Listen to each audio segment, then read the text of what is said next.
in here now, so cool. All right, let's get this started then. So hello, my name is Alex Frye, and I'm today going to be defending my thesis titled Relative Pose-Based Distributed State Estimation in Mobile Robots.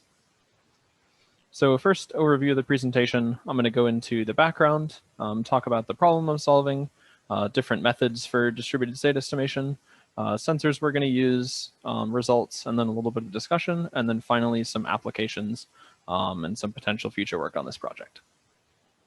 So first, what is state estimation? State estimation is estimating a state, and a state is just sort of anything of interest that we might want to know about an object. So for robots, it's usually position. We have X, Y, and Z for 3 dimensions, and then orientation, where we have yaw, pitch, and roll. And so we want to try to estimate these states. So we have a couple different sensors we can use for that. So we have some global sensors. The main one is GPS, where if you're outside, you just get GPS. It tells you within a few meters what your position is.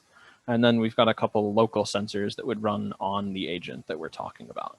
And so those can be an IMU, which has an accelerometer, gyroscope, a compass sensor.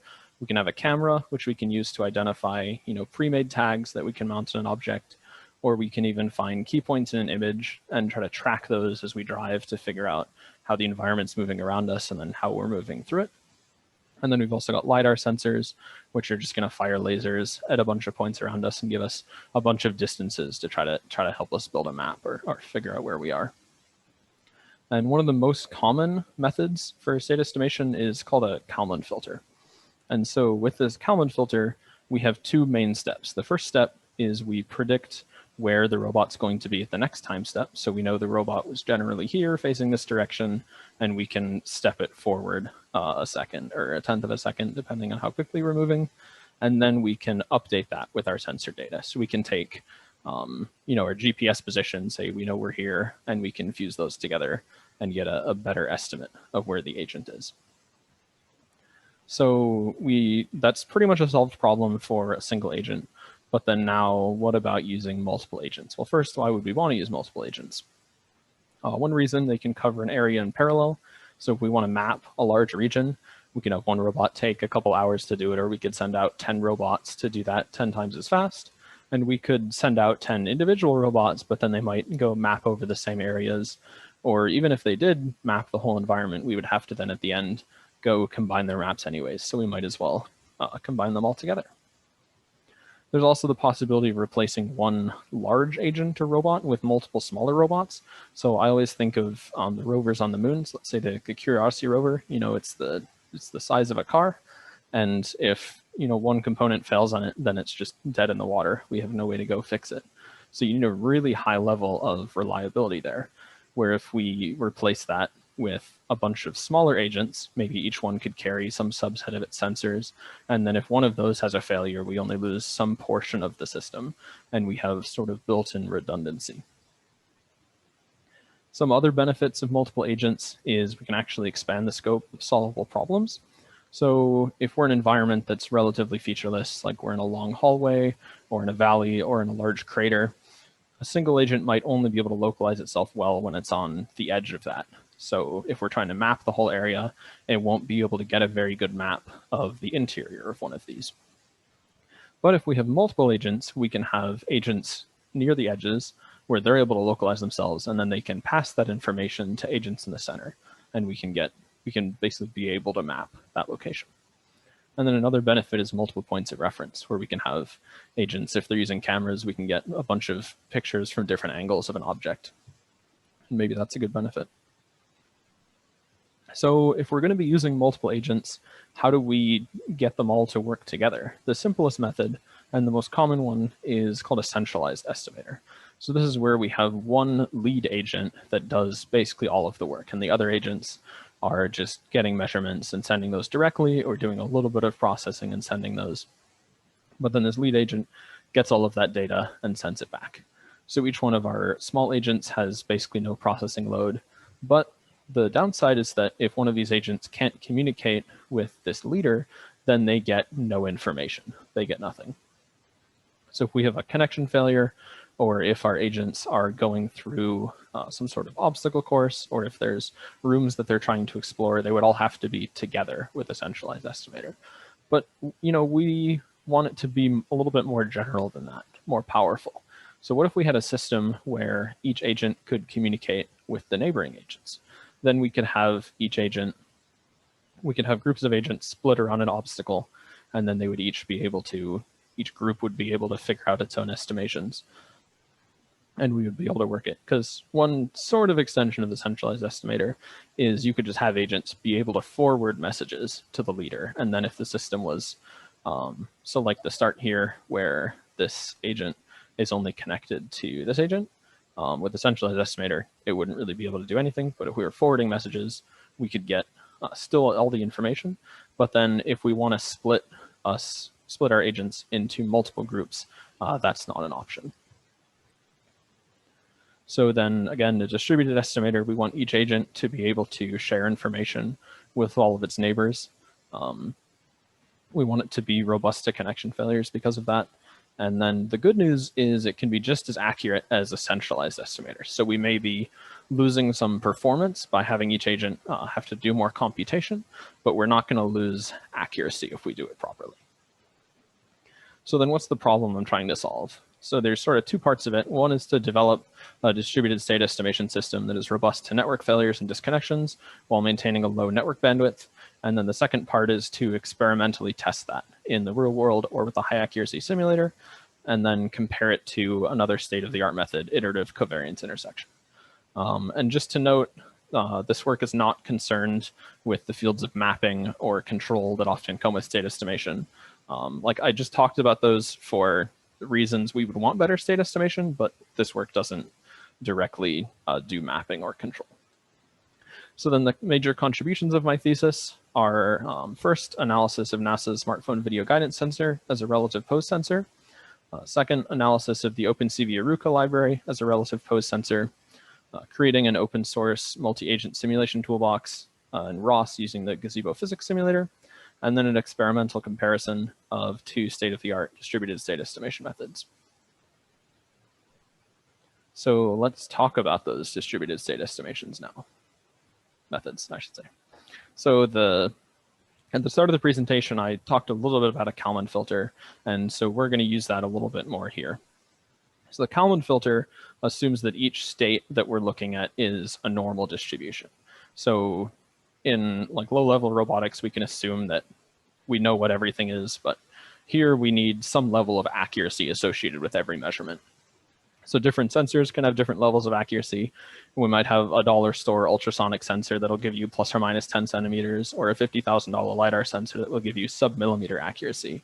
And with the Kalman filter, we can give each one of those a standard deviation, or we call it a covariance matrix that sort of combines that information, and we can remember it for later.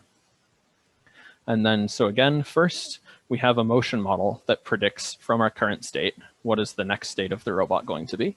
That's called the prediction step. And so that's in the Kalman filter, that's two equations, first updating the state and then updating the covariance. And then second, we use the measurements that we take to update that. In the Kalman filter, that's 5 steps. And we get our final updated state and covariance. But for these two distributed state estimation methods that I'm going to be talking about, the general idea is each agent is going to compute its motion model update, get its state estimate, or we call it prior here. And then it's going to collect all of its measurements, and it's going to share those two pieces of information with all of the agents it can talk to. And then the state estimation method is going to be combining those. So we need, the Kalman filter has a 5-step or a 5-equation update step. And we want to make that a little bit shorter. And one of the ways to do that is called an information filter. So in the back end, it's doing all of the same work as the Kalman filter. The equations are all the same. It's just we're transforming it. So we have only 2 steps of work to do in the update step, and we move all the rest of it to the prediction. So then in the end, we have 2 groups of variables. We have y. Our y is capital Y is the covariance matrix, y is the state. And then we have our capital I and lowercase I, which are our information or measurements, with state being lowercase and covariance being uppercase. And then if we were going to implement a centralized estimator, what we could do is the leader agent would just take its state. So we would take the Y's, the priors from the leader, and then we would take all of the measurements from the rest of the agents, and we would just add them up and give them to the leader. Leader would just add them up using these equations and then send all of that back, and we'd have a working solution. The problem is, since we're not using a centralized, each agent has a different prior. So we have to have a method of bringing the priors together and then at the same time communicating all of the measurements as well. So the first method is called the hybrid consensus method. So the idea here is that we run our information filter. So we get our delta i's, so our information measurements, and then we get our priors. And then we're using a consensus algorithm. So we take information, we take our agent, takes its information, sends it to all the agents who are listening, and then slowly over time doing that broadcasts it through the network that's minimally connected. This method was developed by Amir Tamjidi in this paper. And so the two things that we have to do are we have to fuse the priors or the state, and then we have to fuse the information or the measurements. And this algorithm does them separately. So first, we can fuse the measurements using a method called Metropolis-Hastings Markov chains. And the idea is that if we just add all of the measurements together directly without weighting them, because we're trying to average all of the measurements together, if we just add them directly with system disconnections, it can have some problems. So for an example, if we have a bunch of agents here that are sort of in a line where each agent can communicate with its neighbors, but not with all of the other agents, and let's say that each agent has a measurement of 1, except for the agent on the left who gets a measurement of 2. So if it was a centralized system, we would send all of these together, add them up, we'd get 5, divide it by 4, and we would have 1.25 for our average measurement. But in this case, if we don't do it properly and we just have each agent send its measurement directly to its neighbor and then average them, then this agent averages 2 and the one it got to 1.5. This agent averages 2, 1, and 1 to 1.3 repeating. These agents get 1, and we lose some of the information there.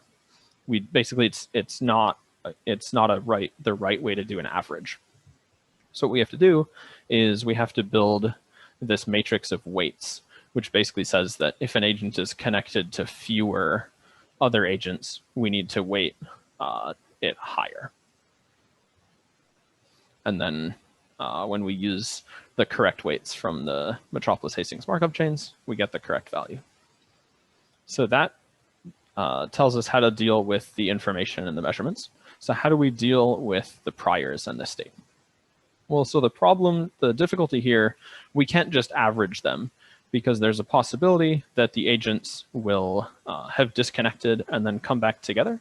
So we might have some cross covariance between these estimates. And since if we wrote down every single message that these agents exchange, then we could go look at that master list, figure it out, and not have to do this. But if we were running this for hours or days, that could be hundreds or thousands of different things to send, and we just don't want to keep track of that. So we use this method called covariance intersection. Covariance intersection is a way to work with not having to care about cross covariance. The downside is it's possibly an over-conservative estimate. So if you give it a lot of information, it might lose some of that in the process. But we use this to update the priors. And then the other method of distributed state estimation called iterative covariance intersection, that's the state of the art that I'm comparing the hybrid to, is we use covariance intersection for the priors and the measurements. So it's basically just the difference of, do we directly average the measurements or do we use covariance intersection? So now that we've talked about all the math behind the consensus, let's look at a quick demonstration. So here we have two single state agents, which each have a motion model, and then we have some control that we're giving it. So the agents start at 0, and then they move off in a straight line. And each agent gets a measurement of itself and the other agent at every time step. So then we're going to run 10 consensus steps every time step. And then the system's going to be connected, except for steps 10 through 30 and 50 through 70. So the first time that these agents get a measurement, the blue and yellow are both agents estimating the state of agent 1. So then the first time they get a measurement, there's some measurement error, so they're not going to be the same. But then the consensus is going to basically keep sending the states and the measurements between them until they agree on a value. Then when the system disconnects, they don't send information to each other, so they just stay what the measurement was, what the prediction was. And then when they come back together, then we see the consensus is again bringing the measurements together. So now that we've talked about sort of the architecture that we're working with, what sensors can we use with this system? So the easiest type of sensor to use is probably a global sensor. So GPS is a good example. You just turn on your phone, plug in a GPS receiver, and you get your position within a couple meters, pretty much anywhere on the globe. The downside of that, A, it's not incredibly accurate. There are some ways around that. But then B, there's some areas where you just can't get GPS. So if you're going to be operating underground or underwater or on the moon, anywhere off of Earth, you don't have access to GPS. So if we're trying to make a general system, we don't want to base it on GPS specifically. And then another option that you'll see used a lot in swarm papers is they'll just have a third-person camera. So that's a really easy way. You just put a camera on the ceiling, and then you get an estimate of where all of the agents are driving around on the ground. And this works quite well, but then again, it has limited range. So if you drive outside that camera's field of view, then you don't get anything. And then it has some of the same weaknesses as a centralized system, where if you can't communicate with that camera directly, then you don't get any updates. Another way is time of flight beacons. So if you're in a warehouse, you can mount a bunch of beacons, basically build your own GPS system inside there. And so these can work, give you relative position. They don't give you your orientation, but then again, if you're not in this warehouse or if you want a cheaper solution, then these wouldn't be the best.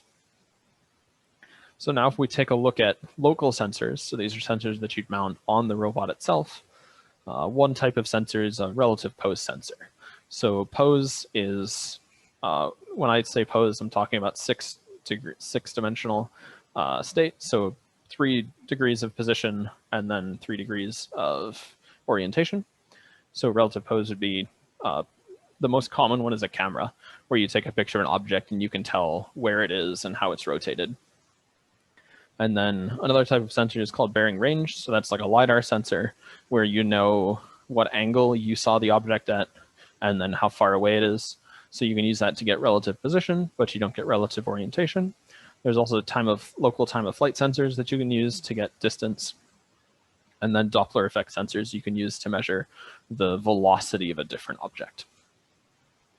But here we're going to use relative pose sensors because we need a lot of states because we're trying to estimate the pose and orientation, the position orientation of all of these agents. So if we can just get measurements that contain all of those, that makes it a lot easier.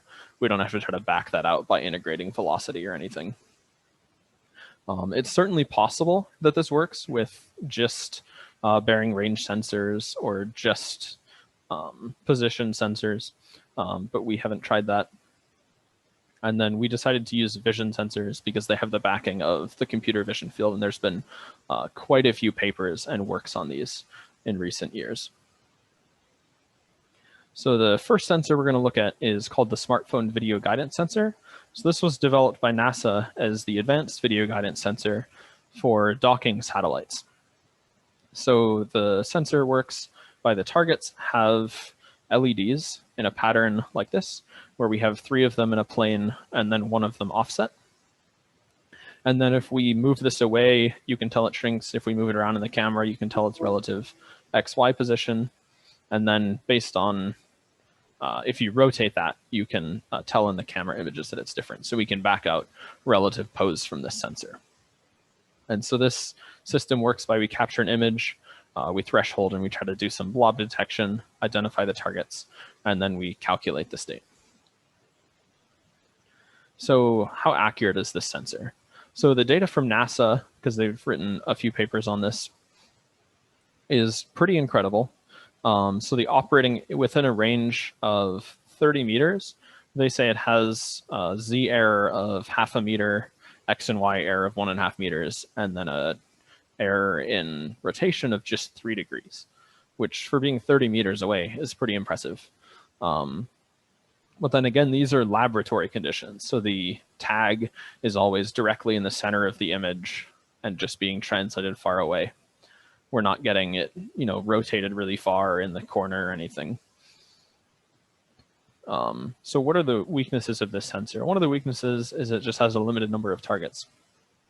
So the only way to mark different targets is to change the color of the LEDs.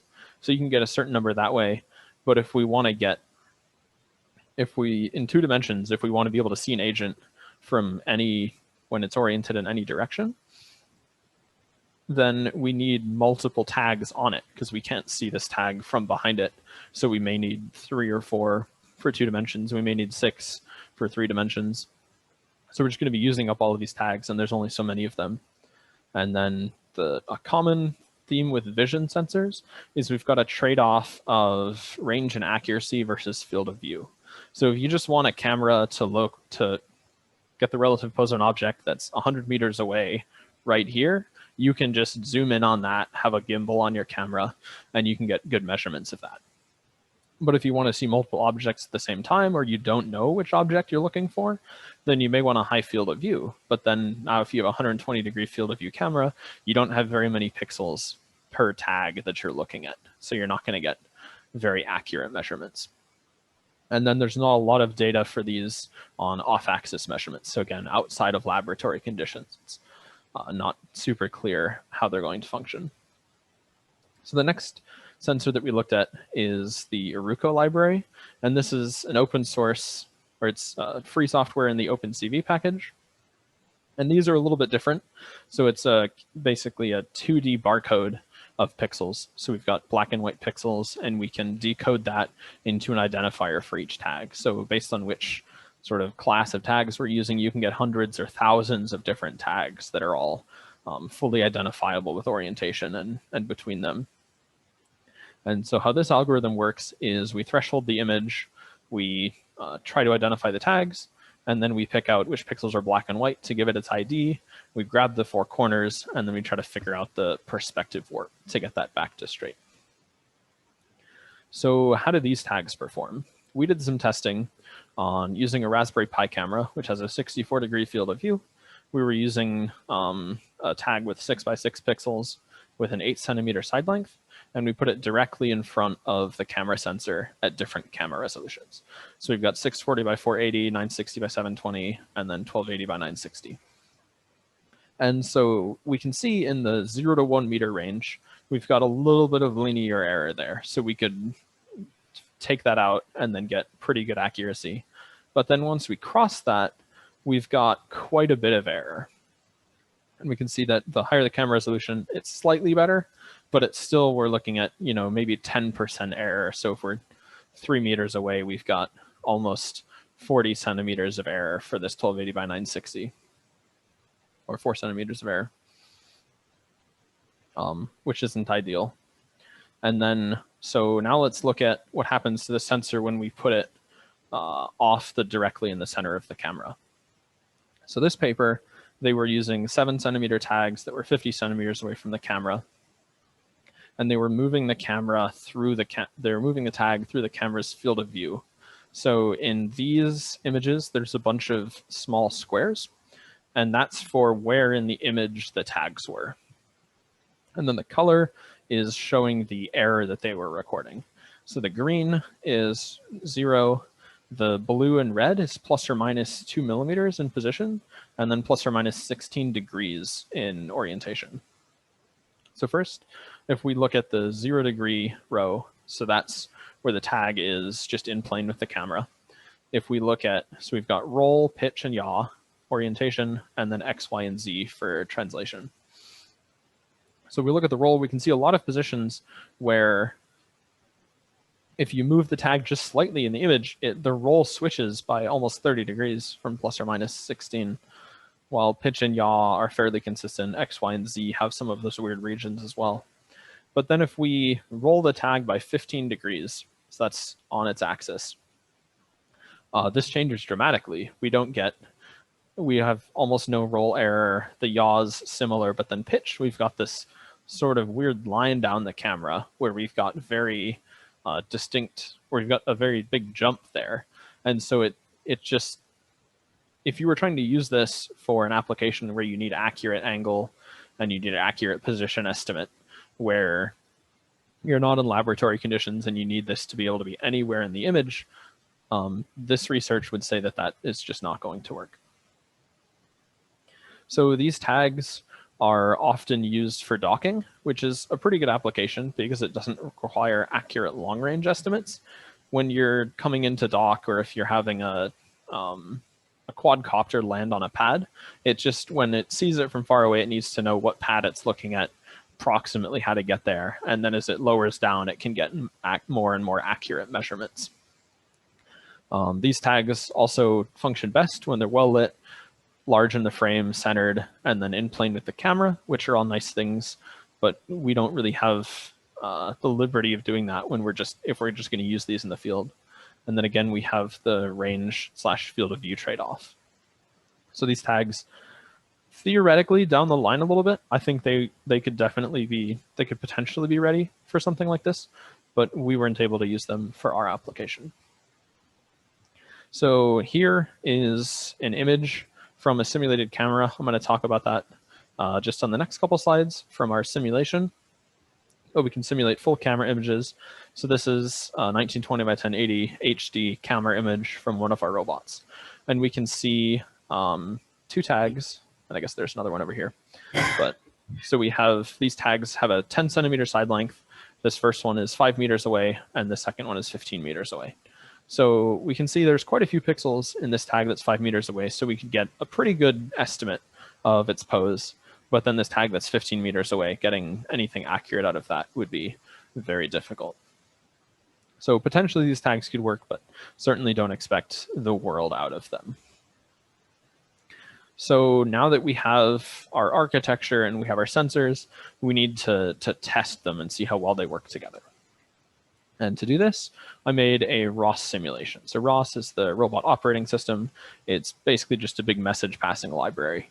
So if we want to have multiple sensors all sending data to one node, that's pretty much trivial in ROS. So here, for example, we have the Aruco sensor where Gazebo generates us a camera image. We can send all of that data to a node that takes in that, computes the relative pose of any tags that are in there, and sends that to our state estimation node. And then that node can also be getting velocity, or if we wanted to give it an IMU or encoders, we can just send all of that there, and it's very easy to work with. The other nice thing about ROS is it works great with the Gazebo physics simulator. So if we want a realistic environment where, sure, we could code this all in MATLAB, but then it's very difficult to get a realistic motion model and realistic noise models. Or if we can use a real physics simulator, that's a lot easier. And then again, it allows us to simulate full camera images. So for this work, the ROS architecture is each agent has all of its own nodes, and then there's one node that connects everything together, which is the consensus. So that was one of the things to make it easier to code up into a simulation, because in the real world, the agents would just be sending messages to each other. But just to make it a lot easier and it still performs exactly the same, that's how we did it. And so I said earlier that we weren't really focusing on control or mapping. So for control, we're just using a waypoint controller node. You just give it a list of waypoints, and it has a proportional angle controller that drives the robot there, just for seeing how it works in simulation. And then that sends the velocity of the robot to the information filter node, which is our state estimator. The other measurement that we get is from a fake pose sensor, which the Aruco and the SVGS sensor didn't work quite as well as we wanted. So I created a fake pose sensor that can replicate similar data. And then the sensor gives out state estimates that are sent to the information filter. And then there's a couple of other visualization nodes just so we can see what's happening. So then the agents in the simulation are just differential drive Turtlebot 3s, not funded by them or anything, but it's just an easy robot to use. You can just buy them. They have a really nice ROS library. And they're nice little differential drive robot, which is where we have a wheel on each side, drive them forward, it goes forward, spin them in reverse, it spins. So it's a very easy drivetrain to work with in simulation and the real world. Each of these has an HD camera on it. And then each of them is equipped with an Aruco tag, because we did a lot of the testing with those and then decided at the end that we were going to switch to a simulated pose sensor. So what motion model are we using? The dynamics of the robot is a differential drive, but then in our information filter, we need a motion model of it. So here we use a differential model that's similar to differential drive, but it is a little bit different, because if we had a perfect motion model and there was no noise or anything, you wouldn't even need sensors. You could just forward propagate the motion model and it would just predict where the robot's going to go perfectly. But we want to see how it deals with sensors and how it deals with improper motion models. So we gave it a motion model that's not quite a differential drive. And the noise in this environment is provided just directly by the Gazebo physics simulator. So if you just move an object, if you set an object on the ground, it's vibrating just slightly.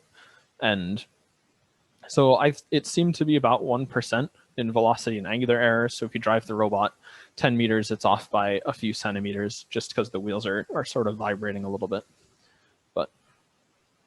And then for the measurement model, we're using a simulated relative pose sensor, which detects every object within a specified radius. So if we give it 5 meters, then we can detect all of the agents and landmarks that are fixed in the environment with that sensor. And so it detects them with perfect accuracy in the simulation, but then we're going to add some noise to that. So I'm using uniformly distributed mean zero noise with a standard deviation of 5% of the distance. So at 2 meters away, that's going to be 10 centimeters of XYZ position noise and 6 degrees of yaw pitch roll. And then, so now let's get into using this simulation to test the distributed state estimation methods and see how they stack up. So the first test, we have 3 agents, left, center, and then right, that are each following their own waypoints that aren't shown here, but they each follow this path. And then the grid in here the grid is 1 meter. So the agents start at -2, 0, and +2.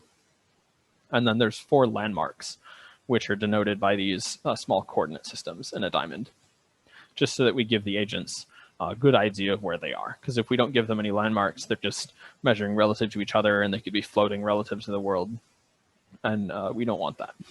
So each of the agents have an infinite communication measurement range in this. The next, the next simulation won't, but this one, they have an infinite radius. Just so we can compare no sharing versus our other 2 methods. So for the results with no sharing, let's look at this first plot. So we have agent 0 on the left in black. And so this agent drives its path, it estimates its own state. And on the right, we have a plot of the error versus times. This is distance error, x squared plus y squared. And so that error, the black line, is very small. And then each of these also has a shaded portion that is the covariance or the accuracy. So we can see that its estimate error is quite low and its accuracy is quite high for itself. The green agent going down the center is 8 meters away at the max distance. So it has a fairly good measurement, fairly good estimate. And then the red agent that's farthest away, we can see that that's a little bit worse. Then the bottom plot is looking at agent 1 that's going down the center in green. And then we can see that it has a very similar estimate of the agents on either side of it, because they're both a similar distance away. So then now if we run Iterative Covariance Intersection, our state-of-the-art method, all three agents have the same estimate because they're sharing all of their estimates each time step. So if we take it at the end of the time step, then they will all have exactly the same measurement. And we can see that they have much lower covariance than if there's no sharing. And the error is a little bit lower as well. But we can see the error isn't 0. And that's one thing that's, I guess the only thing that's sort of difficult about this simulation is that if your estimates are lagging behind the agent, then with Iterative Covariance Intersection, we're using covariance intersection to fuse the measurements, so we're losing a little bit of that information. So then the agent, the estimate will take a little bit longer to catch up to the agent. So we can see that there's no visible errors on the trajectory, but the estimate's just lagging behind by a little bit.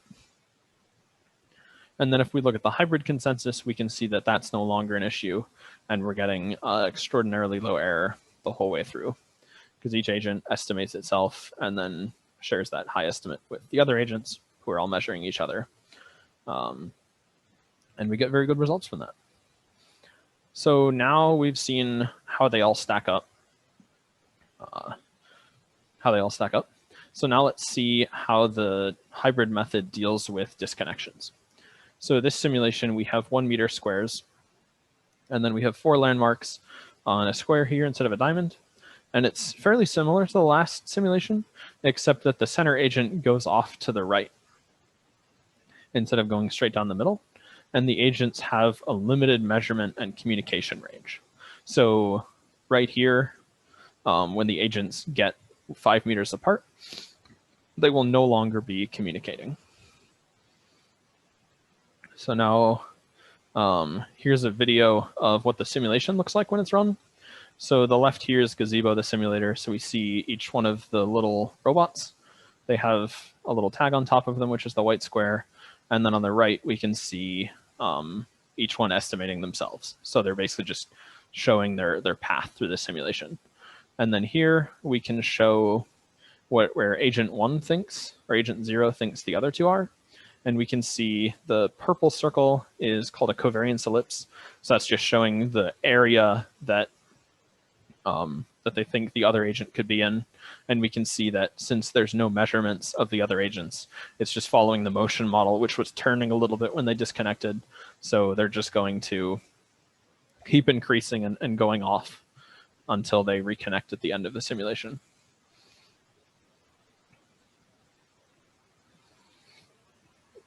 So then if we look at the results of this, we can see pretty much the same thing.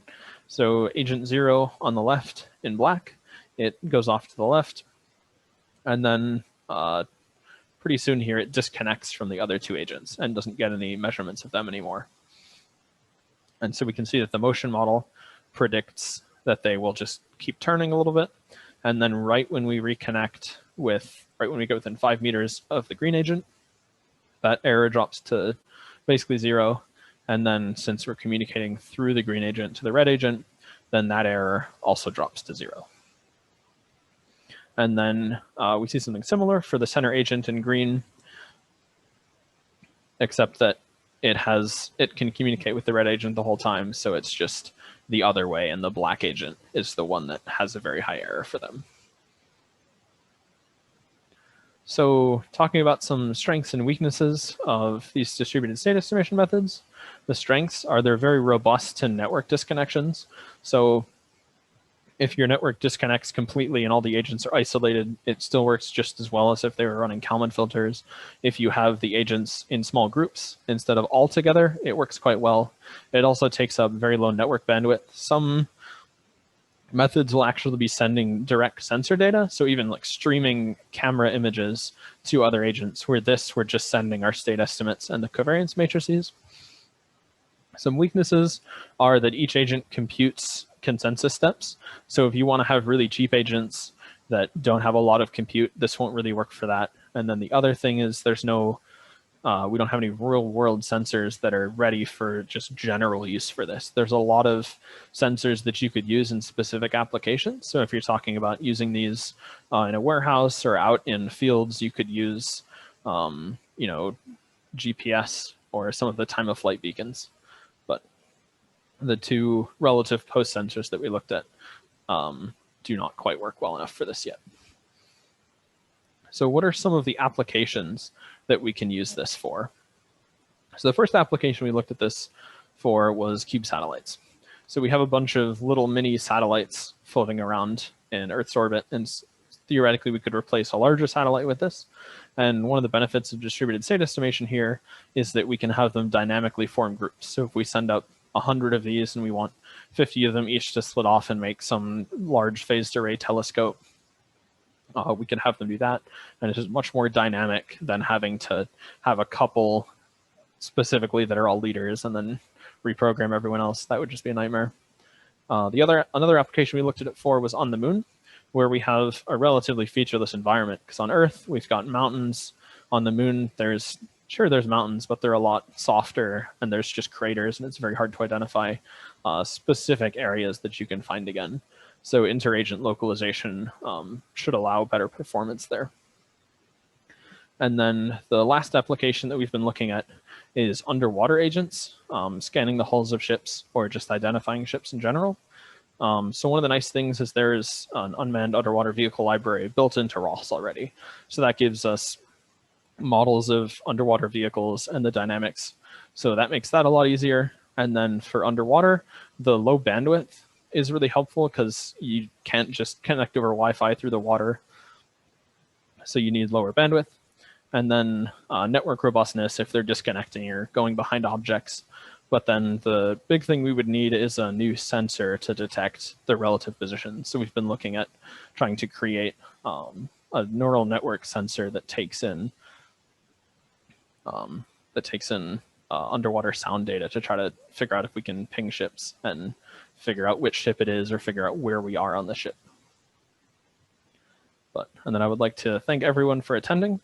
I would like to thank the NASA program EPSCoR for the research initiation grant, NASA Marshall Space Flight Center for funding our research, and then the Naval Surface Warfare and NEAT Consortium for their help as well. And then these are the publications that I've been working on.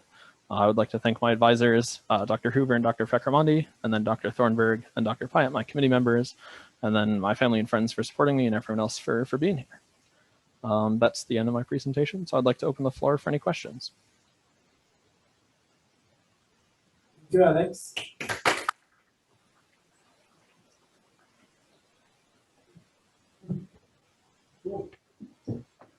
So, can everyone still hear us? Yeah, I can hear you. Great. Yeah, so basically now the way that the thesis works is that we Alex will field any questions from the audience that they might have, and then we'll politely ask the audience to step outside for a few minutes, and then the committee will have their turn at Alex with some questions, if that works. So if there's anyone in the audience that has questions, feel free to ask Alex.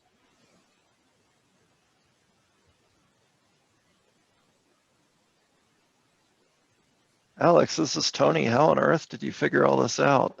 This is just amazing. Where you've come from and where you are now. I am absolutely in awe.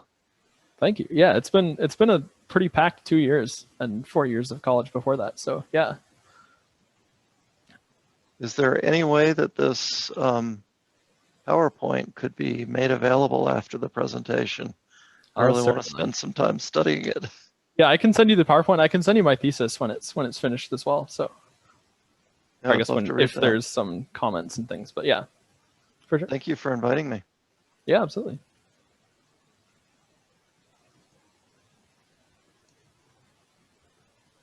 Hey Alex, this is Animesh. This is really awesome. Thank you for sharing this and inviting us. Thank you. Absolutely. I guess I was struggling to follow along because I'm just way above my pay grade, Alex. But you spoke about the the issues with the GPS systems, the global GPS systems, Mhm. dealing with more localized systems, how would you deal with more of the problematic issues of the global GPS system, the inaccuracies, the unreliable status in remote systems? How would you use more localized tracking systems to solve those problems? So there's I guess, are you asking how to fix GPS or what local sensors you would use instead? I guess, is there a way to bridge the gap in the problem of inaccuracies, maybe certain applications for local systems in remote areas? Or I guess I'm talking gibberish because I don't really know what's going on, but.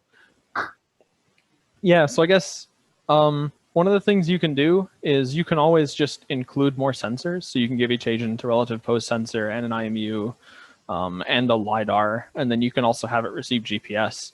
And then if you're in an area where you don't have GPS, you can just sort of not use it because you're not getting measurements from it. But yeah, so I think you can still probably tailor your sensors to where exactly you're going to be working.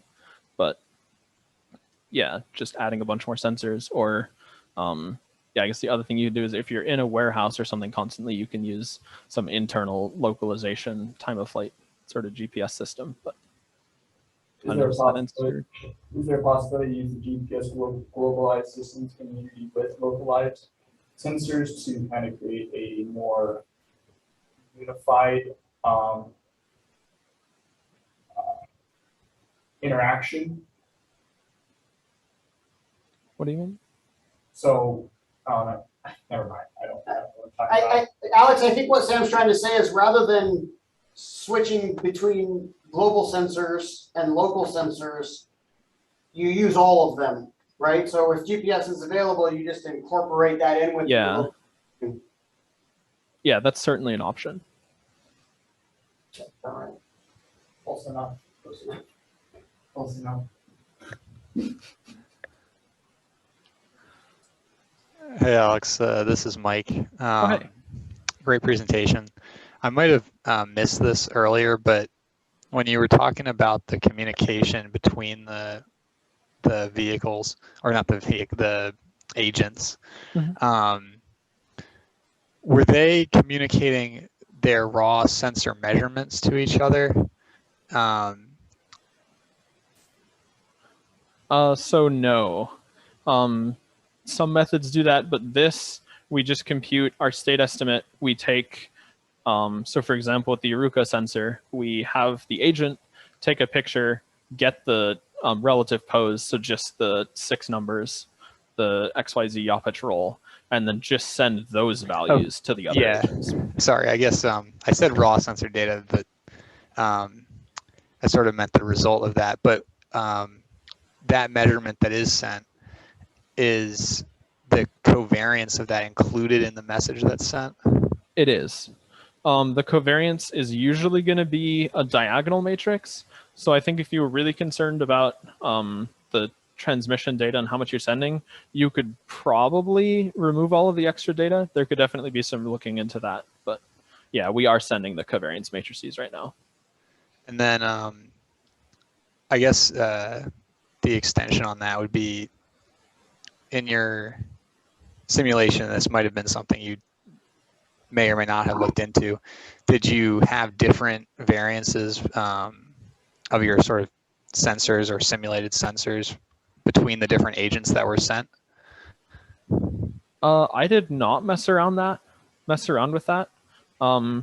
Theoretically, it would just fuse them properly, and the agent with the highest accuracy sensor would I guess send the most information to the rest of the agents. But okay, so I guess the takeaway is you could have different hardware, different sensors on each of the agents. Yeah, you absolutely could. The same approach. Okay. Yeah, as long as this method requires that they're estimating the same state variables. So as long as those are the same, you could have completely different sensors on each agent, and it would work just fine. Cool. Thank you. I have one more question if I would be permitted. Alex, earlier in the presentation, we were talking about the strengths of individual drones interacting in the swarm technology instead of one main drone doing the main processing. my understanding from your presentation was that each drone would have a certain amount of processing power, but it would be less than a one main body would, and that would allow each one to interact and share data together, but each one would have to process more heavily than, say, one main drone with multiple drone sensor inputs. Is that correct? Yes. Okay. Thank you. Okay, I also see that Dr. Larry Pyeatt has a question. Larry? So this kind of follows up on Hadi's question. Do you have any sense for how computationally demanding this approach is? Yes. So I'm running it on an AMD Ryzen 5800X, so it's like a very new generation processor, and running 20 consensus iterations with 3 agents, it takes 10 milliseconds to compute all of those 20 consensus steps. And so a Raspberry Pi is somewhere between 10 and 100 times worse. So that would take somewhere between 100 milliseconds and 1 second. And then Jetson Nano would take around 100 milliseconds as well. That's assuming that you can't use all the GPU cores on the jet. Yeah, that's correct. I'm just using the CPU. So yeah, if you use the GPU cores as well, that would be a lot better. And yeah, I'm running the consensus 10 times per second, which is every time each agent's information filter makes an estimate. You don't have to do that though. You could run each agent at 10 hertz, and then the consensus runs at 1 hertz or once every 10 seconds to share the information as well. But good point.